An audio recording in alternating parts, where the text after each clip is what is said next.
facts that were sworn to this afternoon and are the basis for the charges here. Do you have a question? Yes. You said, we need to do better than these. Thumbs up, like, share, and subscribe. It's extremely rare for parents to be charged in school shootings. Are we trying to set a new standard, or is the evidence simply overwhelming in this case? I have tremendous compassion and empathy for parents who have children who are struggling and at risk for whatever reason. And I am by no means saying that an active shooter situation should always result in a criminal prosecution against parents. But the facts of this case are so egregious. Reading this document, looking at it, reading the words, help me, with a gun, blood everywhere. This doesn't just impact me as a prosecutor and a lawyer, it impacts me as a mother. The notion that a parent could read those words and also know that their son had access to a deadly weapon that they gave him is unconscionable, and I think it's criminal. It is criminal. Did the parents act as straw buyers for their son who was underage and not allowed to own a firearm in Michigan? I believe that the facts probably indicate that that's the result, but that would be a federal charge, and if that's appropriate to make that, I'm confident that they will. Question? What level of responsibility do you expect from the parents in this situation? Well, again, I don't think that this is a unique or unusual interpretation. When you give your child access to a deadly weapon. All right. If you have listened to that, that was the prosecutor going over the charges against Ethan Crumbley and his parents. As you know, the massacre in Oxford's school outside Detroit, where four students were have been found dead, and the rest, there was also some injuries of other students as well. We'll get to that in just a moment here on the Lawyer Henderson podcast show. I wanted to thank you all for listening to us and stand up this morning with us. Another video essay as you get ready to go to work on this great Monday morning. Welcome, everyone. Thumbs up, like, share, and subscribe. We're coming live to you. Don't forget to leave your comments. Screw2 basically only give me like 27 minutes now since they think that I'm very controversial. But I want to be very much straightforward here to the point. I don't know if you heard the prosecutor said that, when you give your children a gun, you as parents have a responsibility, and there's responsibility that comes with that. Guys, as we know that it is very inappropriate to give your children a deadly weapon. His father went out there and literally just bought this for him. His father went out there and purchased this gun. Understand? And I want to give credit to the article. I typically don't give the white press a lot of,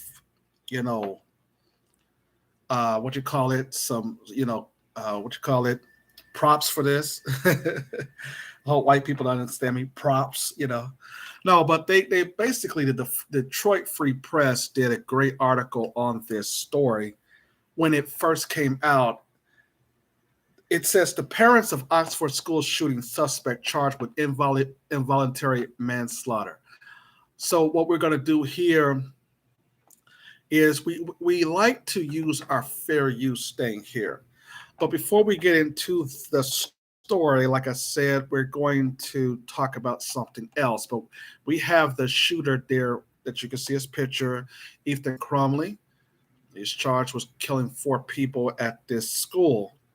But before we get to the article and his ignorant here that Symone Sanders is resigning from her post in the vice president's office.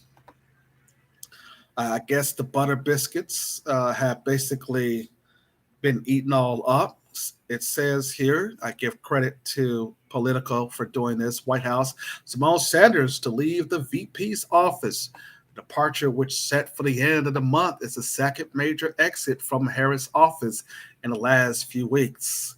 Symone Sanders, the senior advisor and chief spokesman for Vice President Kamala Harris, is expected to leave the White House at the end of the year, according to 5 administration officials familiar with the matter.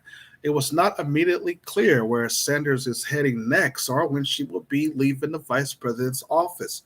Sanders is the highest profile exit in the second high profile one from the Harris team in the last month.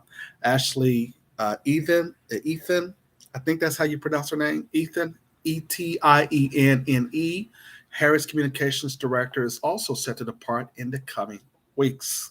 And officials in the vice president office confirmed the departure and said that the president and vice president have known for a while. The official added that Sanders had worked for President Joe Biden for nearly 3 years. In a note to staff Wednesday night, Sanders confirmed the exit, writing, "I'm so grateful to the Vice VP for her vote of confidence from the very beginning and the opportunity to see what can be unburdened by what has been. I'm grateful for the Harris Chief of Staff, Tina Furnoy, and her leadership and her confidence as well.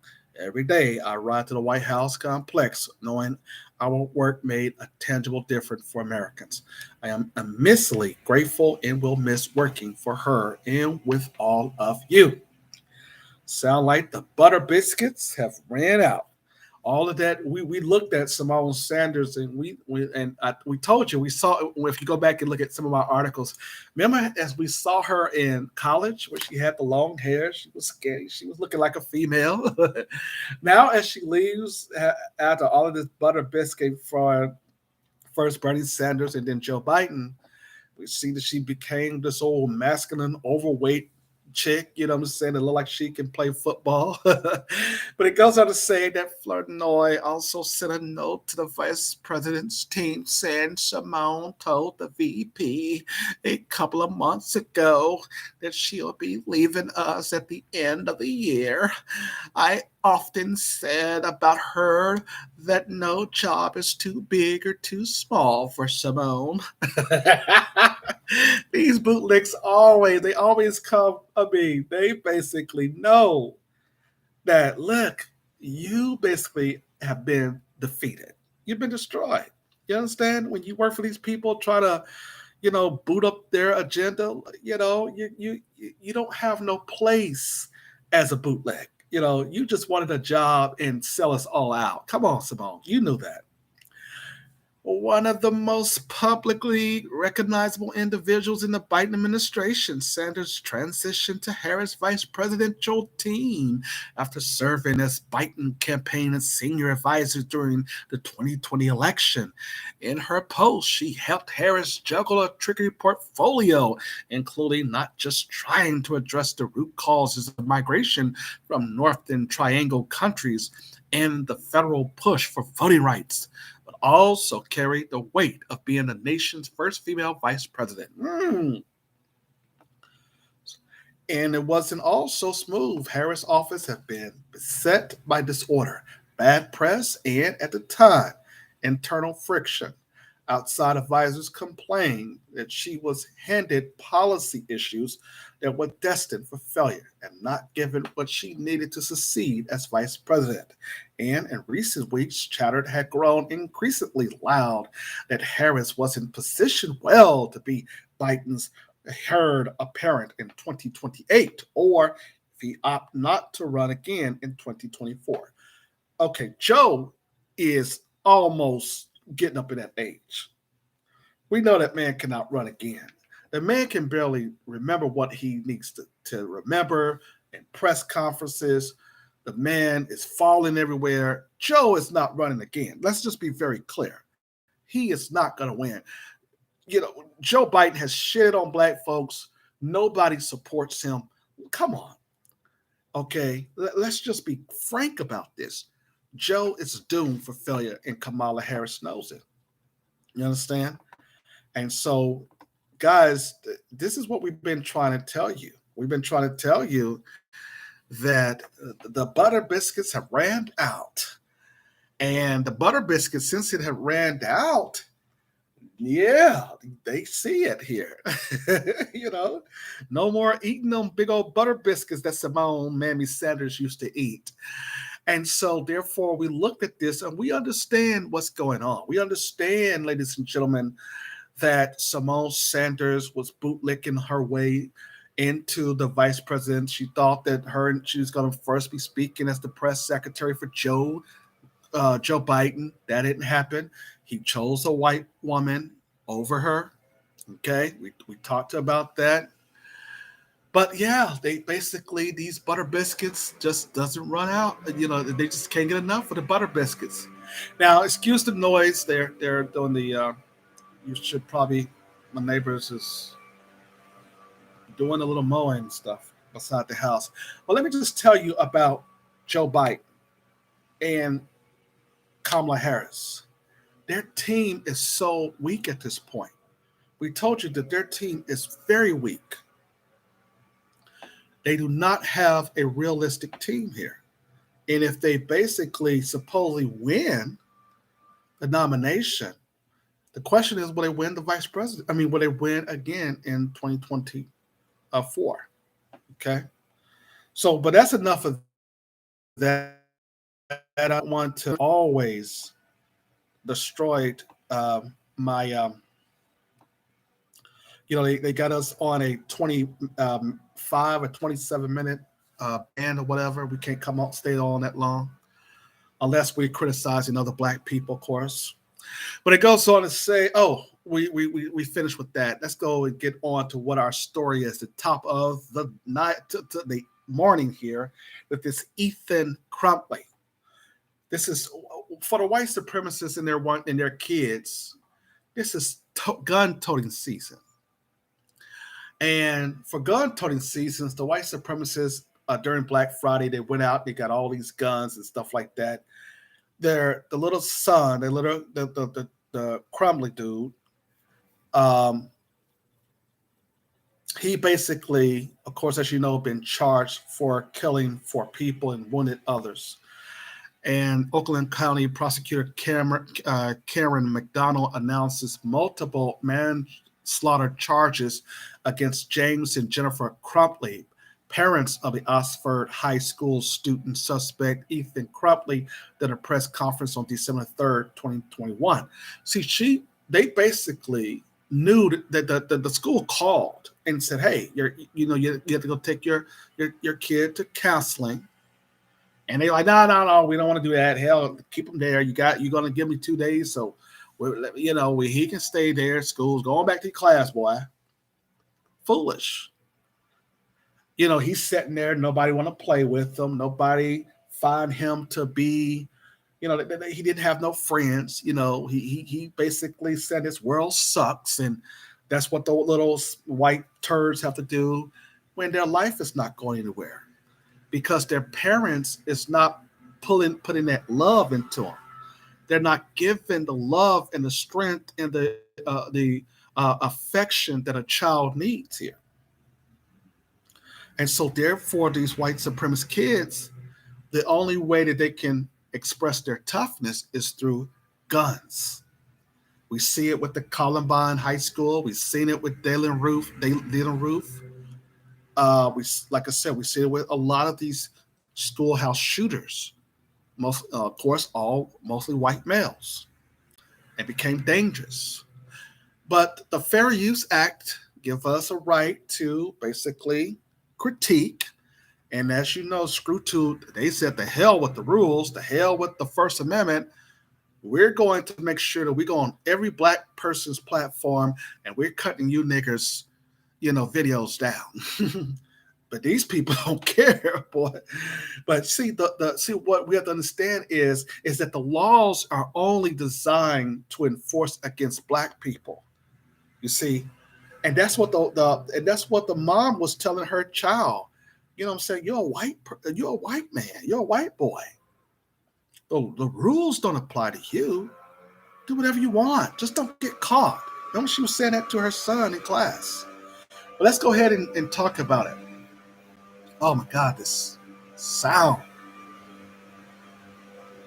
Um, as news broke Tuesday, as mass shooting at Osgood High School, the mother of the teen suspect sent her son a text message. Ethan, don't do it, Jennifer Crumbley wrote.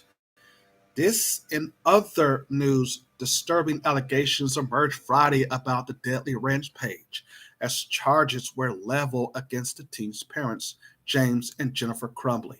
Their son, 15-year-old Ethan Crumbly, is accused of gunning down his classmates at Oxford High School on Tuesday. The parents are now each facing 4 counts of involuntary manslaughter. The crime is a 15-year-old felony, officials said. See, this is what we've been talking about. We've been talking about these white supremacists selling, purchasing guns for their young sons. This is foolish. A young boy don't need his hand on a gun. This is going back to this Kyle Rittenhouse thing, if you will. What is this? Gun-toting seasons for the white supremacists and their children? What is going on here? And rightfully, the parents should be charged because they're the reasons why he went on this rampage. It goes on to say here, a lieutenant with the sheriff's office told a district court judge during a hearing Friday afternoon that James and Jennifer Crumbley were not in custody. Later, at about 3:30 p.m. Friday, the Oakland County Sheriff's Office issued a news release saying they were trying to locate the couple. An attorney for the parents previously told detectives she would make arrangements for the couple arrest if charges were issued, according to the news release. But the attorneys later told detectives she was unable to reach the couple on Friday, the news release said. That's because they had fled.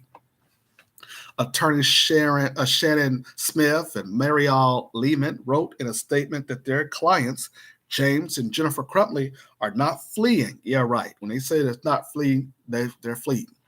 But had left town the night of the shooting for their own safety and were coming back to be arraigned. The attorneys have not responded to the follow-up questions. A tentative arrangement was scheduled to be held at 4 p.m. Friday, but never happened because the couple was not in custody by that point. Authorities found them in Detroit early Saturday morning and arrested them. You see, this is what was going on. Old son, a gun, knowing that he was depressed, knowing that people, he had this low self-esteem because, like I said, no love from the parents. People at school didn't want to play with them. And so what do? You sit up in a cold and your drawers and stuff of trying to say that you're going to kill people. This is what was on this little turd's mind. Officials have said that the couple's son, Ethan Crumbley, brought a gun to school on Tuesday and methodically fired at fleeing students. 4 were killed and 7 others injured, including a teacher. Details about what led up to the rampage were revealed in a hearing in the 52-3 District Court in Rochester Hills, and the related news held by Oakland County Prosecutor Karen McDonald. McDonald said James Crumbley purchased the 9mm semi-saw in Oxford for November 26. She said a store employee confirmed Ethan Crumbley was with his father at the time. She's social media post by the teen day shows that the handgun, along with the caption, "Just got my new beauty today." The next day, McDonald said one of the Jennifer Crumbley social posts read, "Mom and son day testing out his new Christmas present." Okay, you see what's on their mind? You see why black folks is talking about, hey, love everybody. The white supremacists are arming their kids with guns at 15, 14 years old, 14, 15 years old, 16, 17 years old. This is what they're doing. And this is the reason why you can't trust these black pastors anymore, talking about you should love your enemy and love everybody. That's what the same thing about Dylan Roof. They prayed with Dylan Roof, and then after that, he did what? He shot and killed them. See, we got to stop messing with this game of loving everybody crap, because that's sending people to the graves. But anyway, it goes on to say that she said social media posts by teen that they showed the handgun along with the caption, "Just got my new beauty." See, he's calling what? The gun beauty, but the gun represents death. The next day, McDonald said one of Jennifer Crumbly's social media posts read, "Mom and son, they tested out his new Christmas present." Okay? They bought their son a gun that shoot and kill people deadly for Christmas at the age of 15. Just think about that for a moment. You didn't want to buy him a bike for Christmas. You didn't say that I'm going to buy him some toys, or I'm going to basically sit down and play what is it, Monopoly, Bingo, other games that we had when we were 15. The white supremacists said, no, we're buying our kids guns. Okay, so is this toting season for them and their children? Let's go ahead and talk about it. The day before the shooting, a teacher at the high school, okay, now get this. This is where it gets interesting. A teacher at the high school observed a teen searching ammunition on his cell phone during class, and she reported it to the school officials. Officials say Jennifer Crumbly was contacted through voicemail and email about her son's search, but school officials received no response from either parent, McDonald said. Okay. McDonald said Jennifer Crumbly exchanged text message with her son about the incident that day, writing, "LOL, laugh out loud. I'm not mad at you. You have to learn not to get caught." End quote. You see, she's sitting there telling her son, "Oh, it's okay for you to bring a gun to school. Just don't get caught." And I'm glad that this woman was arrested. This is called parenting, people. You don't let your kids run over you. You're supposed to be parenting your kids. And she up here saying she's trying to be friends with them. And this is the reason why he goes on a gun spree, shooting and killing people. It goes on to say that the next day, the day of the shooting, the teen's teacher saw an alarming note on Ethan Crumbly's desk and took a photo of it, McDonald said. The note contained a drawing of a semi-automatic handgun pointing at the words, "The thoughts won't stop, help me." She said it also contained a drawing of bullets with the word "blood everywhere" and a drawing of a person who appeared to be shot and bleeding. You see, they're getting him ready to plead mental insanity. They're trying to basically justify his low self-esteem as a 15-year-old justify these murders. It goes on to say here, further down on the drawing, McDonald said, where the words "my life is useless" and the word is dead. Anytime that a child tell you that their life is useless, that doesn't even, that does not only, that also means, let me rephrase this. It means that you should immediately have taken your kid. Number one, he should have never had the gun. You shouldn't have purchased the gun. And number two, that the school was saying, hey, go get him counseling. And if it say that here in the post, I'll give Detroit Free Press the credit. It goes on to say that James and Jennifer Crumbly were summoned to the school the same Tuesday morning, and Ethan Crumbly were brought to the office with his backpack, McDonald said. She said the drawing by the point had been altered. She said that the parents were shown the drawing and told that they had to get their son into counseling within 48 hours. Both James and Jennifer Crumbly failed to ask their son where he had his gun with him or where his gun was located, and failed to inspect his backpack for the presence of the gun, which he had with him, McDonald said. She said the parents resisted the ideal of their son leaving school at the time, and they left without him. He was returned to the classroom, McDonald said. After news broke of an active shooter at the high school, Jennifer Crumbley texted her son at 1:22 p.m. Ethan, don't do it, McDonald said. See right there, Ethan, don't do it. Did she know her son had that weapon? At that time, she texted him and said, hey, Ethan, don't do it. And then what is this LOL? I'm not mad at you. You have to learn not to get caught. You see, this sounds more like a friendship with your child instead of being a parent to your child. That's what this sounds like. Thumbs up, like, share, and subscribe because you know that ScrewTube is going to chop up my channel. You know that we just learned that the FBI have certain people on payroll that they have paid to go to a lot of black people's channel on YouTube. Y'all knew that. Y'all didn't know that, huh?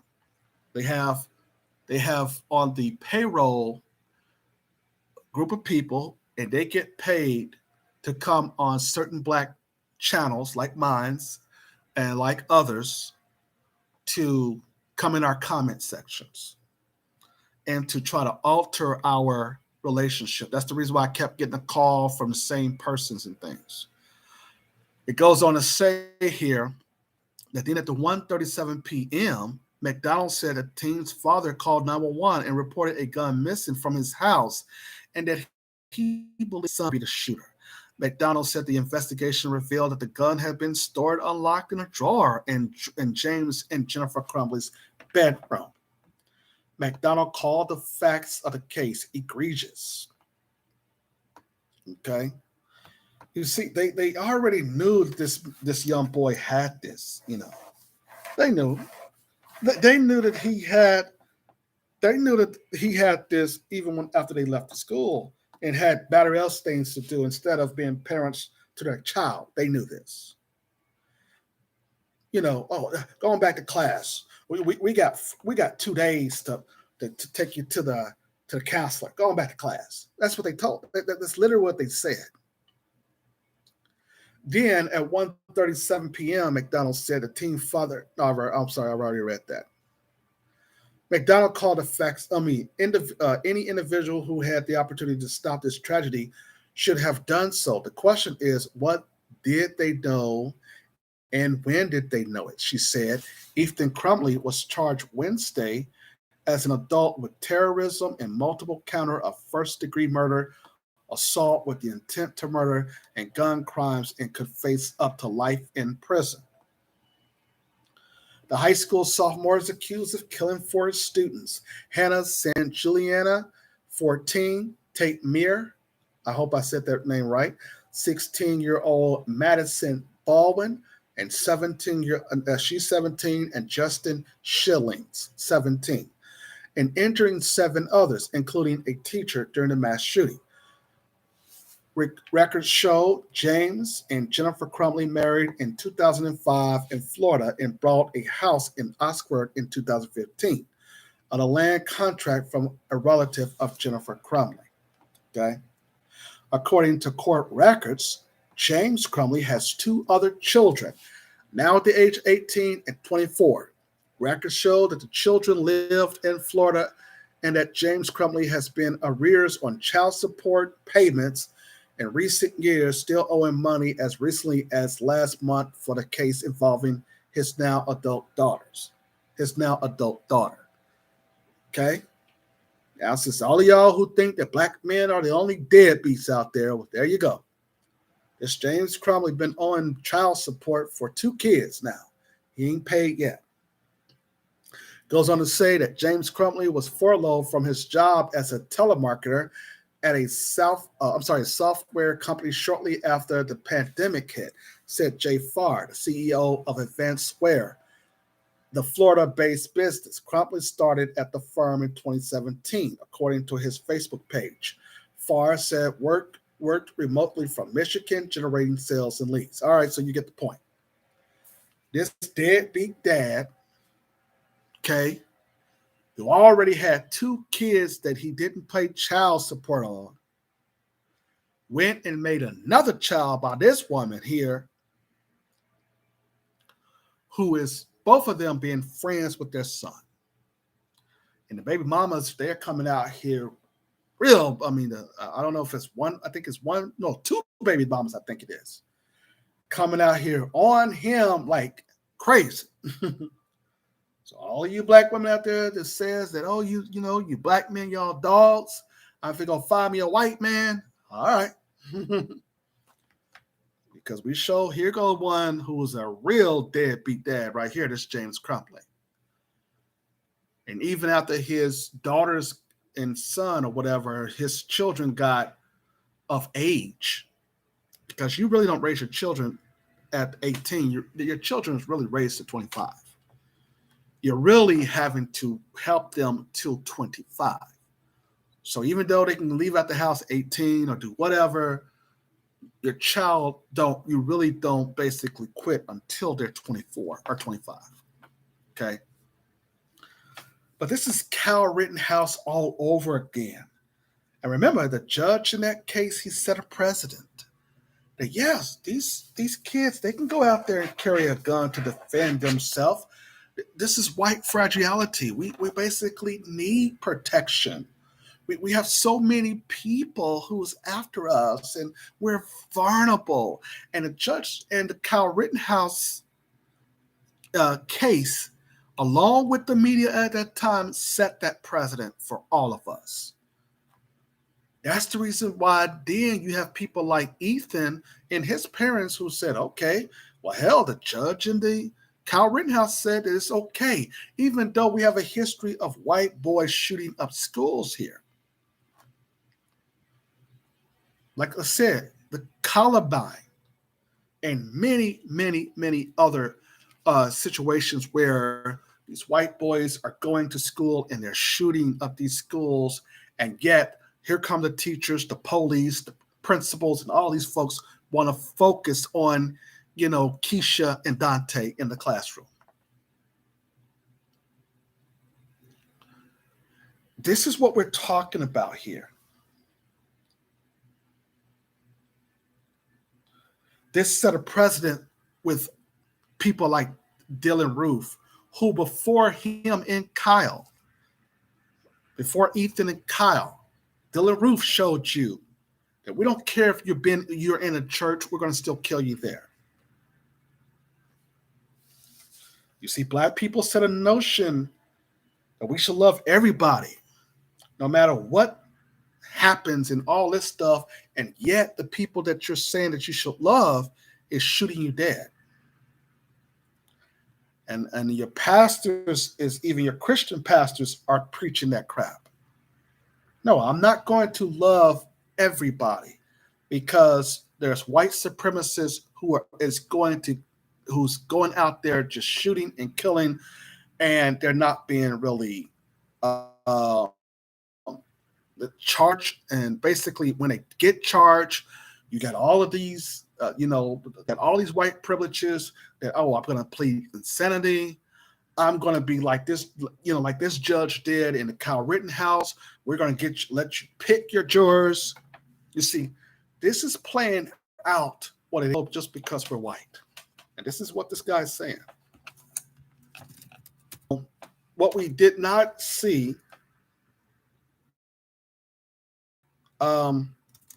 as they continue to mess with my computer here, because I'll be spitting the facts, and so they want to just cut a brother off. And trying to go down here. Hold on. Whoa. I'm searching this since I'm, as I'm waiting to get this other article. Thumbs up and like, share, and subscribe. And there's a question out there too. You see the white supremacists, they don't like to discipline their children. They like to train them and arm them with guns and teach them about death at a very young age. You understand? And the superintendent, he should also be fired. He should be fired because everyone's talking about, oh, I don't see this young boy with no trouble and all this old stuff. He came out there first and said all that stuff. So he should definitely be fired. And then to add insult to injury, as we already had 4 people who was killed and murdered by this. Let me just take a look at what your lawmakers are doing. Hold on, guys. What's up? Like, share, and subscribe. Like, share, and subscribe. We're going to take a look at while all this is going on, and we're talking about guns and stuff. I want you to take a look at what your lawmakers are doing. Let me see when the screen is this.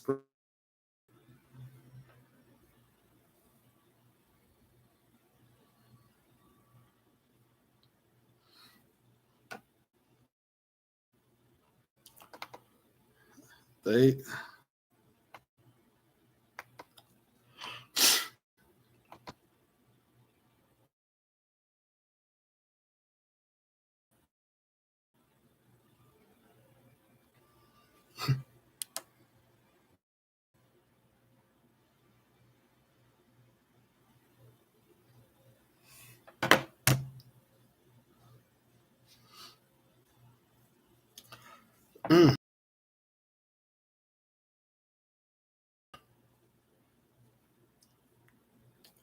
like, share, and subscribe. I see one here.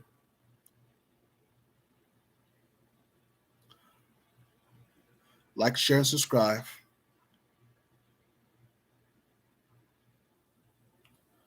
Let's see what we have in the chat room. Hold on, let me see what's in the chat room. Yeah, YouTube is messing up my channel here. Yeah, they're messing up my channel.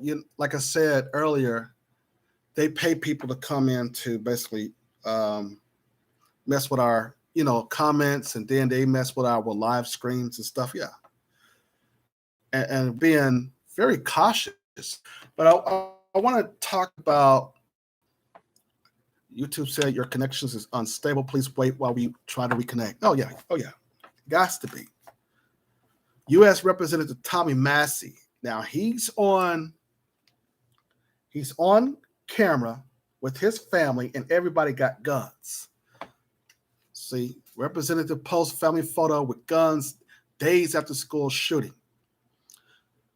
Okay, a U.S. Congressman Saturday posted a Christmas picture of himself and what appears to be his family, smiling and posing with an assortment of guns, just days after 4 teenagers were killed in a shooting at a Michigan high school. Merry Christmas, P.S. Santa, please bring ammo, U.S. Representative Tom Massie of Kentucky wrote on Twitter.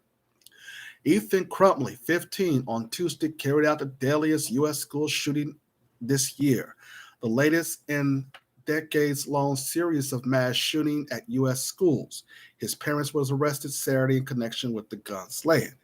Massie, who represents a solid Republican district, posted the picture of himself and 6 others holding firearms resembling an M60 machine gun, AR-15 semi-automatic rifle, and a Thomas submachine gun.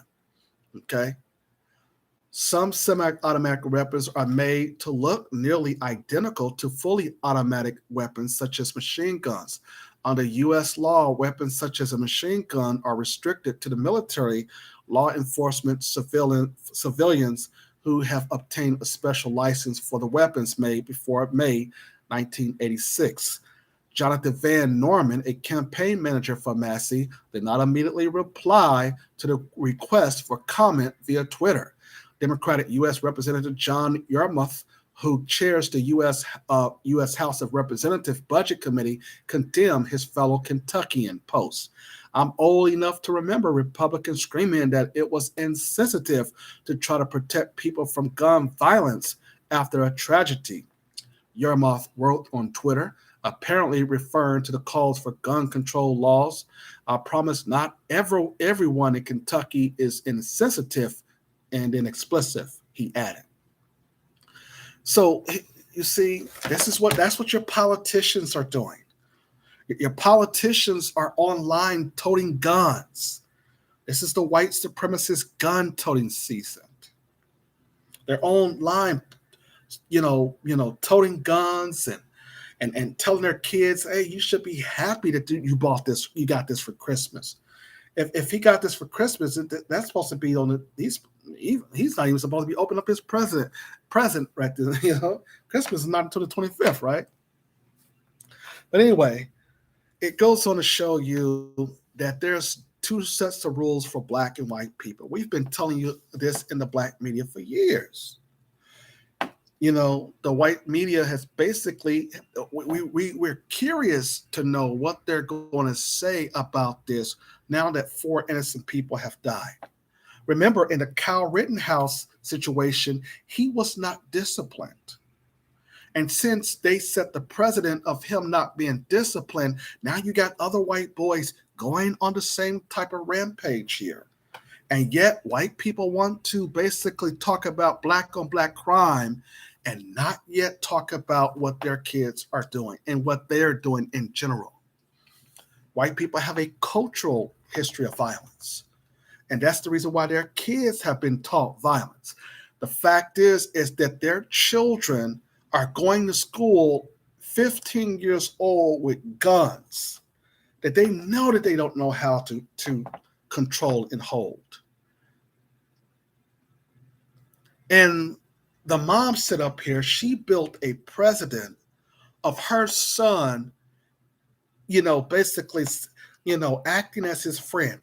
Don't do it, little Ethan. Don't do it now. Little Ethan, I told you now, don't do it now. Come on, Ethan, don't do it. You see what I'm saying? She basically is playing the friend and not the parent. You see? Some people just they shouldn't have children. And the prosecutor was right to charge the parents in this case too, because of the parents' recklessness and their, ill will, their lack of, of parenting, and basically just didn't give a damn about their son. And knowing that he was basically needing help, they chose to ignore it because, look, this is what they're doing. They're set a precedent. I don't want to discipline my white child. My white child has special privileges. He's white. This is what was going on with the mom and her son. I'm not mad at you. You just can't get caught. And then your kids go out there and shoot and kill and cause terror. That's what the prosecutor said, not me. You see, YouTube will basically destroy my feed because I'm a black person saying the same thing that the prosecutor is saying. These were not parents. They were being friends to their son. Being friends to their son. And that's the most dangerous thing that you can ever do, you see. Because when we talk there about white on white crime and white violence and criminality, their history, their culture is all about violence. That's one of the reasons then why you can say, well, he had a gun there to protect himself for what? This here is little Ethan. If you saw a picture of him when he was young, he had no friends. He sat in high school by himself. Nobody wanted to play with him. And that lowers his self-esteem because, he even saw the black dudes, getting all the white girls over there, for whatever that's supposed to be worth. And he chose to basically have himself in a vulnerable situation where his parents became his friends and not to seek help and to seek advice and to basically show him how to get out of that social situation where you're set in a corner and nobody wants to play with you because they think that you're a weirdo. They think that you're a creep. They're looking at you like, damn, why is Ethan all in the corner by himself drawing these pictures here? You see, we see this over and over in a lot of white children. And so therefore, they want to just focus on Keisha and Jamisha and Tyrone, and then not focusing on, and try to suspend black kids for looking at a fight instead of looking at these little white boys who are shooting up these schools here. And we see a pattern of this going on in the suburbs. You understand? And so we want to basically let you all know that in order to look at this and say that his parents really didn't show him love, the vast majority of these white boys who shoot up these schools basically will tell you that my parent, even if I had like money, my dad or my mom was filthy rich or had money, that's not their concern. Their concern is that nobody likes me. Nobody respects me. The girls don't think that I'm cute enough. The young girls in the classroom, like I said earlier, think I'm a creep. And so what did little Ethan do? He starts drawing, on his little crayon book. And that's what he said, my life is useless. And so therefore, the parents will say, go take this young boy, go get him counseling. And the parents said, oh, hell no. We got to go get drunk now. We got to go. We got some beers at home. We're not going to take little Ethan. Little Ethan, we got about to Friday to take little Ethan on down there to get him some old checkup. And little Ethan just shot after they left because basically the parents neglected him. So like I said, the prosecutor, in all these cases, yes, the parents shouldn't be charged. But in this case, the prosecutor, McDonald, laid out a clear path of making sure the parents is charged for manslaughter. That's good because these parents are responsible for what their children are doing. And to buy this 15-year-old boy a gun, knowing that it basically is a sign of death, once he shoot a bullet out, that basically constitute death if it hits a person's body. And they needs to be held accountable because he's not old enough to carry a gun. He's not mature enough to carry a gun. And this is what we have to basically look at. You see, the white supremacist toting season is coming up on all of us. And while black people are sitting around talking about, now, shoot, racism doesn't exist. But we got to learn to love everybody. Shoot, what y'all talking about? That lawyer Henderson TV, don't be listening to that nigga. He don't know what he talking about. Shit. We got to love everybody. White daddy, white mama been good to me. You see, this is the wrong type of games that we like to play in our mind. Okay? Like I told you about the Dylan Roof when he shot those black practitioners at church and shot and killed them. Okay, after they prayed with him and told them God this and God that, what did he do? He opened fired, and then the police took him to Burger King right after that. Understand? Different sets of rules. And the white supremacists, they don't want us talking about this. They don't want us to basically, to talk about white on white violence as they continue to talk about in the white media of black on black crime. Black on black crime, so-called, is where black men are forced to basically, they basically try to pretend that they're gangsters. And then on top of that, when the white supremacists show up, they start telling on each other, you see. The white boys, it's like, I have nothing to lose. I'm going to shoot up these schools. My life is useless. My parents don't love me. I'm going to do whatever I have to do this. You see, you have to understand there's different sets of rules to a black person wanting to be a gangster and the white boys who are not afraid to pull the triggers, you see. That's the reason why the black media is closely being monitored by the FBI. They're being monitored by a lot of people. You see, being monitored, they're wasting their time on black folks, and their kids are going behind closed doors, shooting and killing, kids, and without no justification. You see, and the fact of the matter is that we have to understand as black people that guns is what the white supremacists know. That's all they know. It's guns. Guns here, guns there. Gun control, the Second Amendment, gun control, blah, blah, blah. I need to have my guns. You see, what is there doing there besides toting their guns? What is they doing here? Well, what they're saying to you that this is all we know. This is all we know. The practice of death.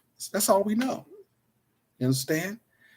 And you black folks, if you want some, come and I can promote to you death. Now, of course, he didn't kill no black people here in a sense, but I was on seeing, when his story first hit, I was looking at the post from the CNN, and they had some black folks and the black father crowd. I thought that, I was like, damn, it's a mass shooting happened at a black school.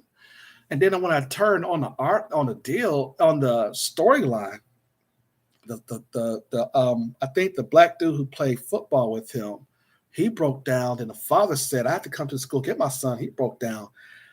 I don't want to say that was staged, but I think the white media knows how to pick black men to cry on the news.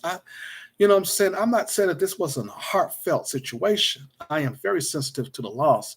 But all of a sudden, I was like, man, I thought this happened at a black school or where a majority of black people, went to school. I'm like, wait a minute now. So we're looking at this and we're going that we have to focus on children in general. Because if we're going to buy our kids these guns at, let's say, 15 years old, 16 years old, 17 years old, shout out Cal Rittenhouse. If we're buying and giving kids weapons at this young age, knowing that we know that this equals death, then how do other people who are the victims of gun violence will react and respond when these white supremacists and their children are promoting death? How do you supposed to respond? Do you respond by cutting off our YouTube feed? Do you respond by basically saying, "Oh, let's continue to talk about black on black crime and violence"? You see, you niggers, y'all are always out there with guns. You niggers are bad, bad, bad, bad. You out there stealing all of these clothes there in Los Angeles, or these grabs and things of that. All right, you see, you should look at these model citizens, and yet they had what the Chinese women who were all arrested for prostitution. I forget where that city and state they were in, but 6 Chinese women from China arrested for prostitution, and they're supposed to be the model minorities that we're supposed to be following.